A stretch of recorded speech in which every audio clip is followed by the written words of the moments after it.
The Wheel and the Butterfly, written by Justice4243, read by SunGuard. Chapter 1.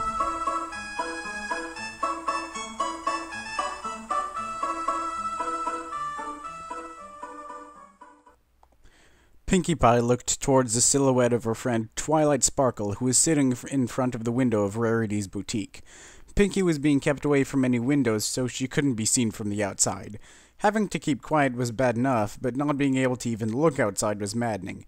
These things were very hard to see in the darkness, and had picked a good night to attack.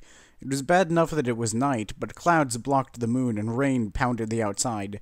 "Don't worry, Twilight, I'm sure they just want to make friends," Pinkie said, hopefully. Twilight glanced behind her at her bubbly pink pony friend. "I don't think so, Pinkie." "Yeah," Rainbow Dash spoke up. "Friends usually don't demand to have you handed over and try to kidnap you. Maybe they just have an extra special surprise for me," Pinkie said, smiling, though she was having trouble getting her smiles to look genuine at this point. "Darling," Rarity said as she put a hoof on Pinkie's shoulder, "I'm not sure what sort of surprises sinister-looking shapeless blue-black clouds have, but it's doubtful you want to find out." "You said it, partner," Applejack added. "I don't know what those things were, but they're nothing but trouble." "Do you think maybe they gave up?" Fluttershy asked, with a tremble in her voice. "I doubt that, Fluttershy," Twilight responded. "They seem to really want Pinkie for some reason," she added with concern. Applejack spoke up. "Well, I hope Spike gets back here soon. Not being able to kick these things got me mighty unsettled." Twilight went back to scanning the darkness outside of Rarity's boutique. These shapeless blue-black clouds had identified themselves as the Order Keepers, and demanded that Princess Twilight Sparkle hand over the Warper as she and her friends were out prepping for a storm the Pegasi had scheduled. Before Twilight had time to answer, Pinkie popped out and tried to welcome them. Their immediate response was to shift and surround her as a swirling mass of dark blue clouds. Twilight had used her magic to keep them at bay, but as Pinkie's other friends came to their aid, it became apparent that these things did little more than billow out of the way of physical attacks. Twilight held them off long enough for the others to run to Rarity's and hide. She then sent Spike off to fetch a book she thought might give her some insight into this situation, though she was starting to regret sending Spike off on his own. She stole a small glance at Rarity. She wasn't confident Rarity had the raw magical energy needed to fend off a large amount of these things, but she was getting less and less confident by the second these things focusing on Pinkie Pie would keep the otherwise defenseless dragon safe. "Do you think he'll be here soon?" Fluttershy asked meekly. "Oh, don't worry about Spiky Wikey. He's a tough little dragon," Rarity offered. "Darn tootin', he once took out a giant timber wolf with a single rock," Applejack added. Applejack, I don't think a rock is going to help much against these things," Rainbow Dash retorted. "Rainbow Dash, when are you going to learn there are just some things you're better off keeping to yourself?"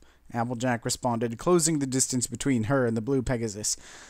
"Stop fighting!" Pinkie Pie yelled at the pair. "Spike will be back with the book in no time, and we'll be able to resolve this peacefully. Then we can all have a giant party at Sugar Cube Corner, and everything will be just fine. You'll see."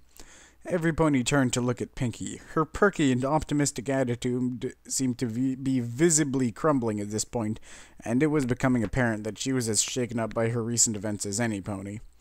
Twilight looked back out the window and her face lit up. "He's back!" She opened the door without a second thought. "Hey, every pony! I grabbed the book just like you asked." Spike cheerfully held up a large, dusty tome that was even bigger than the little dragon himself. Sorry if it's a little wet," Spike added. Twilight simply smiled in response. "Good work, Spike." Twilight shut the door behind the baby dragon, and a purple glow surrounded the book as Twilight levitated it in front of her and flipped the pages. "Now all I have to do is research a way to deal with these things and send them back to where they came from." Twilight paused and thought about this for a second. I wonder if we'll need to go out and get items for my workshop, too." A flash of lightning flashed behind the purple alicorn, followed by roaring thunder. The other 5 ponies took a long, hard look at the pounding rain and howling wind outside. Twilight," Applejack interjected, "I hate to be a stick in the mud, but I think there may be just a little problem with that there plan." It's okay, every pony," Pinky said, stuttering her words through her chattering teeth. It's just a little rain, she insisted. Who doesn't like a little stroll in the rain from time? Rarity raised a forehoof into the air.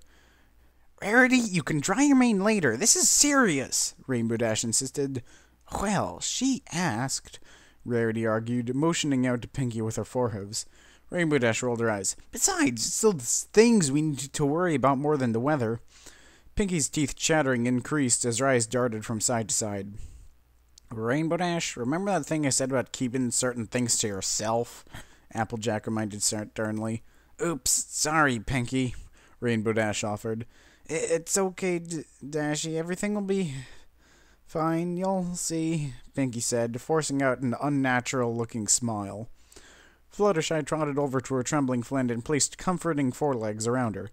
Goodness, Pinky, you're more scared than me. Pinky merely shivered in response. It's okay, Pinky, Fluttershy said with a soft smile. As long as we're all together, everything will be fine. You'll see. Pinky took a few calming breaths and gained some control over shaking. Well, I'd feel a lot better if my knee wasn't so achy-wakey. Don't worry, Twilight insisted, looking towards her scared friend. I'm sure the book... Twilight was cut short as the door behind her flew open once more. She had little time to react as dozens of eyes peered out of the darkness. A deep blue bolt shot out from the swirling mass. From somewhere out in the shadows of the boutique, a red energy blast intercepted it.